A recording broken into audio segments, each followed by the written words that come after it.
Northwest Passage opens for business as Arctic warms. Businesses plan to profit off the melting ice in the Arctic.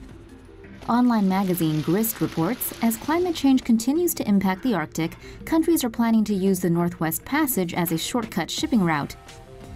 Currently, the Suez Canal and Panama Canal are used as major shipping routes in the world. However, in the future, ships traveling from Japan to Western Europe could be able to travel north through the Bering Strait to Europe. This would slash the travel route from 13,000 miles to about 7,000 miles and could potentially cut shipping prices in half. Ships traveling from Yokohama Port could also make the journey through the Northwest Passage to New York City in about 21 days instead of the standard 25 days, traveling 7,480 nautical miles instead of 9,720 through the Panama Canal. As the ships travel through the Arctic, some are worried that fossil fuels used by the vessels may harm the already fragile Arctic ecosystem.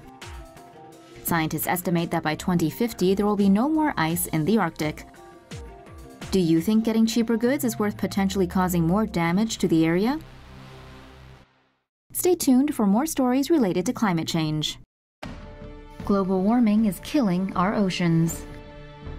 A new study predicts that within 15 to 20 years, human-caused deoxygenation will be felt across the world's oceans.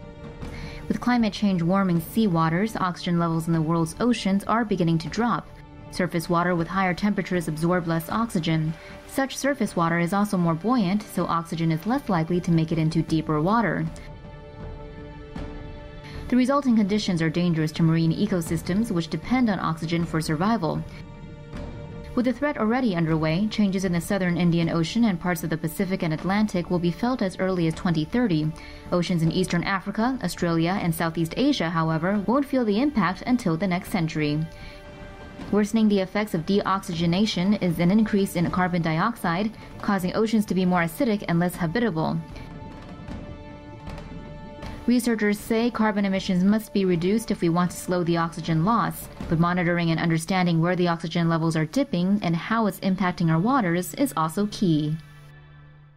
Florida's coastline threatened by toxic algae. According to a report from Tampa Bay Times, Florida's coastline is being threatened by toxic algal bloom, and it seems to be getting worse every year. CNBC reports an algal bloom is a rapid increase of the population of algae in a relatively short period of time and can take place on freshwater or marine water systems.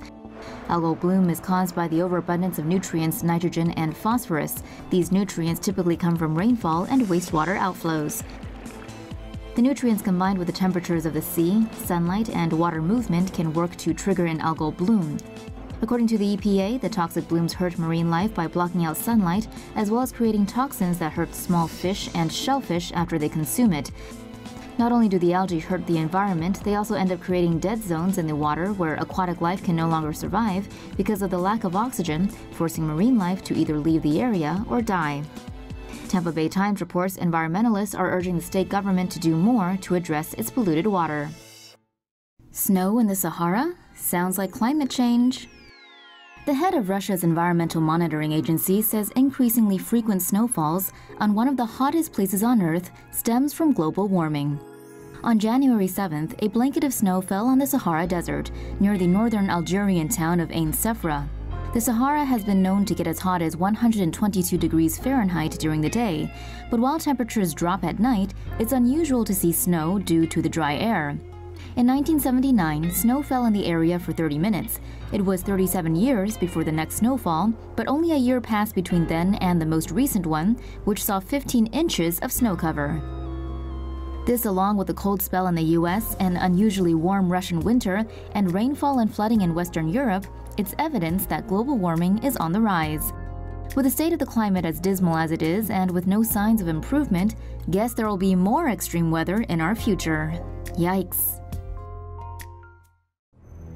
Asia's glaciers are shrinking. With Asian glaciers facing a massive melt by the end of the century, millions of people are at risk of water shortages, and it's all thanks to global warming. The high mountains of Asia lie in a region surrounding the Tibetan Plateau and contains the largest store of permanent ice outside the North and South Poles. Meltwater feeds into major rivers like the Indus, Yangtze, and Mekong, and are used for drinking, hydroelectric power, and irrigation. Scientists predict that Asian high mountain glaciers will lose a third of their mass by 2100 if the global temperature rises 1.5 degrees Celsius above pre-industrial levels.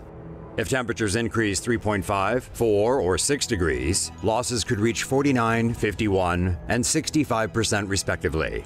Glacial loss could affect the region's water supply and lead to shortages. At the same time, accelerated melting could trigger intense flooding, especially when combined with climate change-induced heavy rains and super typhoons. High warming scenarios carry worse consequences, including massive sea level rise, floods, droughts, loss of species, and even disease. The only way to avoid such a dismal future is by minimizing global temperature rise. And for that, we need to double, even triple efforts to combat climate change. The hottest place on Earth. The U.S. Northeast may be experiencing record-breaking low temperatures, but in the land down under, Aussies are melting from the sweltering heat. Sydney became the hottest place on Earth on January 7th, with temperatures in the western suburb in Penrith reaching 47.3 degrees Celsius. It was a few degrees shy of breaking the record for hottest day in the area, a 47.8-degree temperature recorded in Richmond in 1939.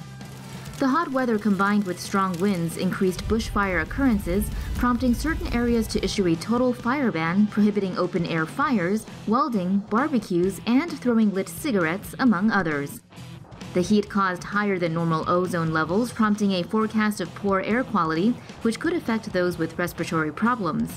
Extreme temperatures also affected train track infrastructure and contributed to power outages, which affected roughly 3,000 properties throughout Sydney. The next few days are expected to be cooler compared to Sunday's scorcher, but still relatively hot.